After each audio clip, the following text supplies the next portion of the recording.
desk. Well, President Trump responded in kind with a very tough tweet stating North Korean leader Kim Jong-un just stated that the nuclear button is on his desk at all times. Will someone from his depleted and food-starved regime please inform him that I too have a nuclear button, but it is a much bigger and more powerful one than his, and my button works.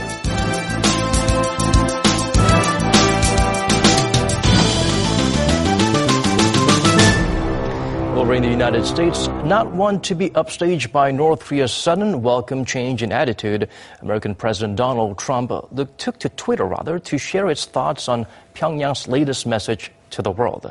Fixated on the part of Kim Jong-un's New Year's address about having a nuclear button on his desk, the outspoken commander-in-chief responded in his now customary unconventional fashion.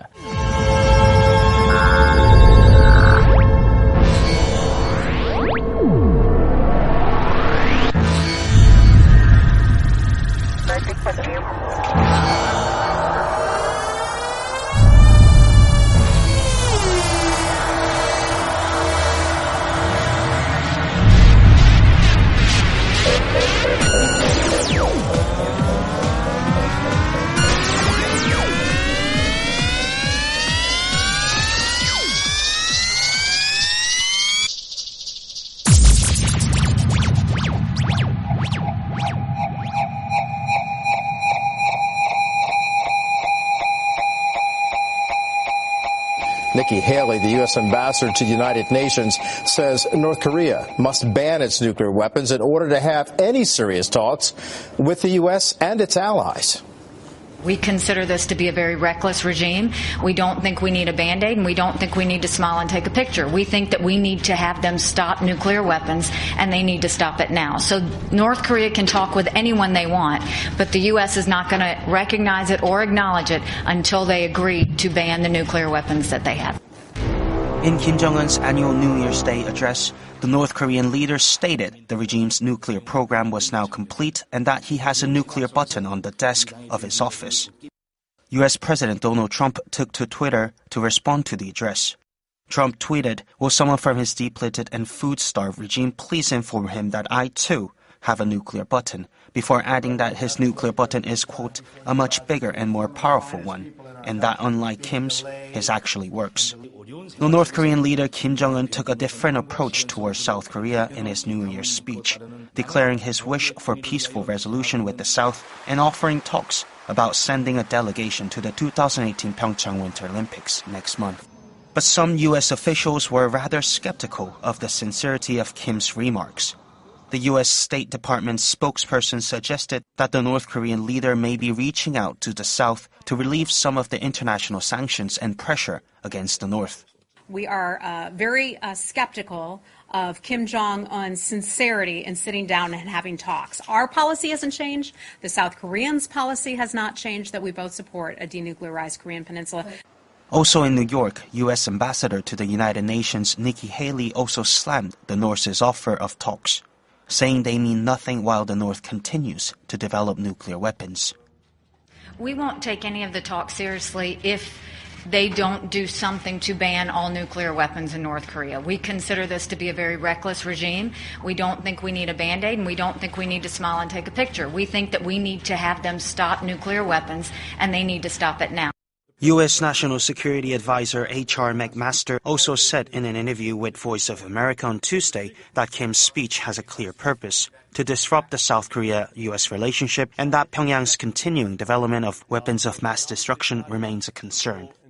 And the White House Press Secretary Sarah Sanders said on Tuesday that the U.S. will continue to put maximum pressure on North Korea to force it to abandon its nuclear weapons program. You'd be sorely disappointed. The president once again making it very clear. He not only has a very strong position as it relates to how he expects to handle North Korea, this White House is doing something we have not seen previous White Houses do as it relates to Pyongyang. Let me take you to Twitter for the folks at home that were not able to see this tweet. It's a pretty strong one. He says, North Korean leader Kim Jong-un just stated that the nuclear button is on his desk at all times.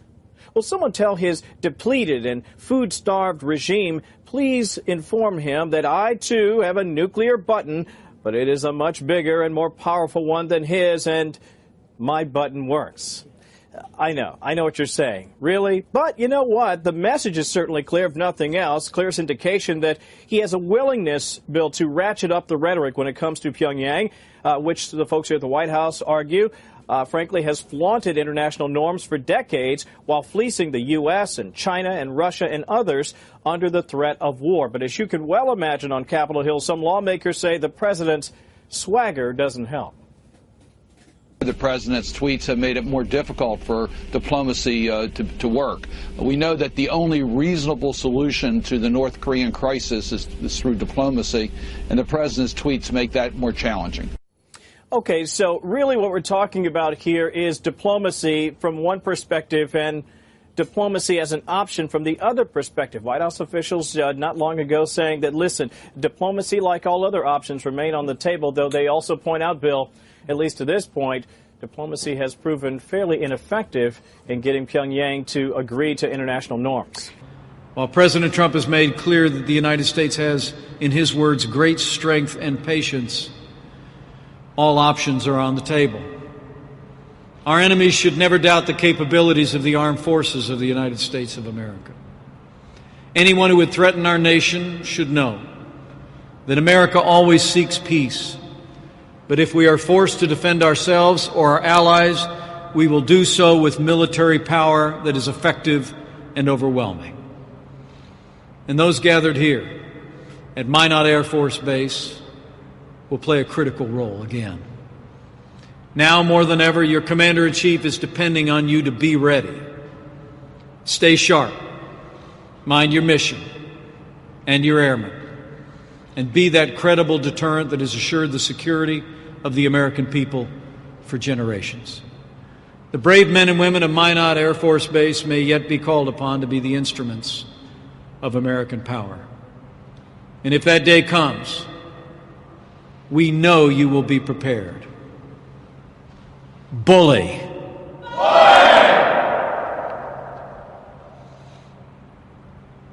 You know, it's deeply humbling for me to stand before you today, before so many heroic Americans. Because you see, while I'm the son of a combat veteran, and I'm the proud father of an aviator in the United States Marine Corps, my life didn't take me into the uniform of the United States. But I've seen you all in action. Back in the spring of 2003, I traveled with a small delegation of congressmen to visit soldiers downrange in Operation Iraqi Freedom.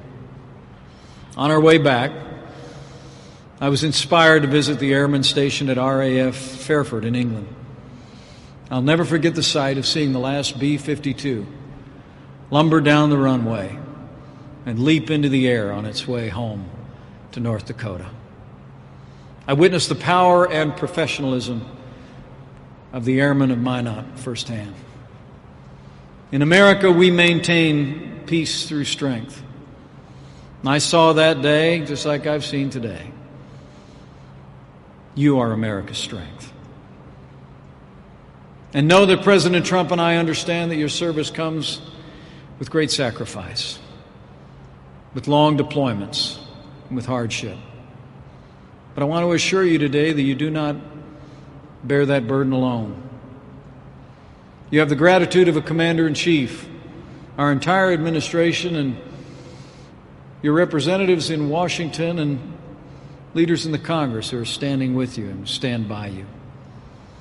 Each and every one of you also carries with you the gratitude and the pride of every American. And as the airmen of Minot Air Force Base take to the skies, let me say in one other way, I hope you also know that you never go alone. In one other way. The old book tells us that if you rise on the wings of the dawn, if you go up to the heavens, even there his hand will guide you. His right hand will hold you fast. So as you take to the airs, as you take a stand for freedom, just know that you go. You go on the wings of grace and the grateful prayers of the American people who pray every day for God's protection as you serve and as you defend this nation. and our freedom. So to the men and women of Minot Air Force Base, on behalf of your Commander-in-Chief and a grateful nation, thank you for your service.